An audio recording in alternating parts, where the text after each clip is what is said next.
How does the hell judge sentence criminals? This woman, driven by greed for money, pushed her ex-husband off a cliff. As punishment, the judge hung her by the edge of a cliff. She begged for mercy and confessed her sins repeatedly, but the judge remained unmoved. 제가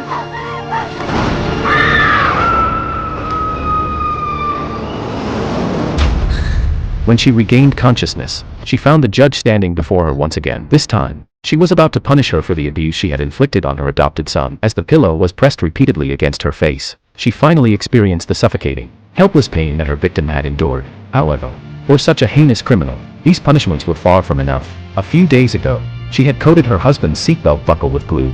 Then, when he was drunk and unconscious, she fixed him in the back seat. Without hesitation, she jerked the steering wheel, sending the car plunging into a bottomless body of water. She climbed out through the sunroof and made her way to safety, but then pretended to swim back to rescue her husband. In reality, she wasn't worried about him, only about ensuring that he had completely lost consciousness before she felt secure enough to return to the shore. With her convincing acting, she collected a large insurance payout. To punish this wicked woman, the hell judge placed her back in the same car where it had all happened. She was once again tied to the back seat. This time, the judge was determined to make her experience every evil act she had ever committed before her death. As the judge slowly closed the sunroof, she fell deeper into despair. She cried out for help, just as her husband once had. The car sank slowly into the water, and she was submerged inch by inch. No matter how desperately she struggled to free herself, she couldn't escape. She finally managed to break free from her restraints, but by then, the car had already fully submerged, and the windows were sealed tight.